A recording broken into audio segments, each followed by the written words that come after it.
Hey readers, how many of you know the movie Toy Story? Well, I just recently rewatched that movie and I learned so much about Woody. But is he the only star of the movie? No, of course not. There's Andy and Rex and Mr. Potato Head, and of course there's also, oh yeah, Buzz Lightyear. Exactly. When you watch Toy Story, you don't just meet Woody, you also meet lots of others. And you never really know Woody without learning about his friends. After all, who is Winnie the Pooh without Piglet or Tigger? What would Shrek do without Donkey? And we can't talk about Princess Anna without Elsa and Olaf. Absolutely. You see, to really get to know the star of the story, it's important to pay attention to the other characters in the story too. Today, I want to teach you that readers don't just get to know the character who is the star of the story, they get to know the other characters too. When you learn about the other characters, you end up knowing the main character even better. Let's add that to our chart.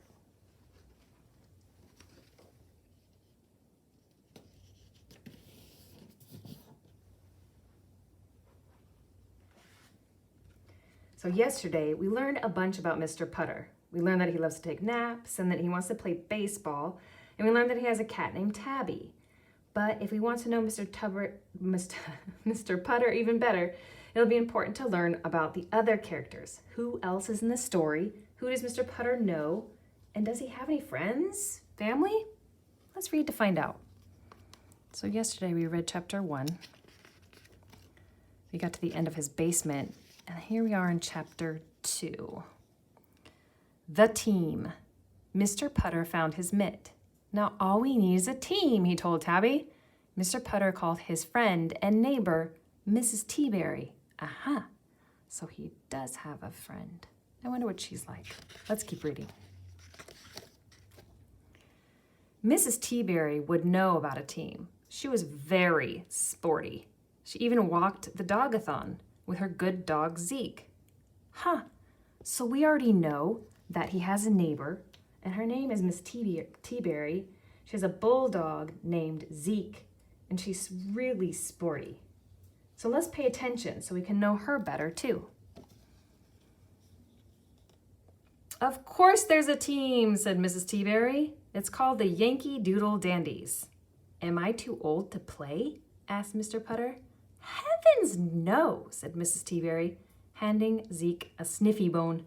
You'll feel young on that team. I wonder what she means by that. Will my knees feel young on that team? Asked Mr. Putter. You're not too old, and neither am I, said Mrs. Teaberry. We'll both play. Mr. Putter hung up the phone. I hope I'm not too old, he said to Tabby. Tabby just purred. To her, Mr. Putter was perfect. So cute. Can't stand it. So, let's think. So far what we know about Miss Teaberry. She's sporty. The two are friends. And we're learning about Miss Teaberry and Mr. Putter because Mr. Putter says he thinks he's too old to play baseball. Will his knees be too old? But I can tell that they're both excited about it because she decides to play with him. So do you see that we're learning more about Miss Teaberry and also about Mr. Putter? As you read, think who else is in the story? Pay attention to the main character's friends or family. When you learn about their relationships the character has, you end up getting to know the main character better. So, now you guessed it, it's your turn to try it. Find a place in your book and start reading or rereading. Be sure to pay extra attention to the relationships your main character has with the other character. Notice what they say to each other and the things they do together to get to know both characters even better. I'm sending you a hug as you go to read. Off you go.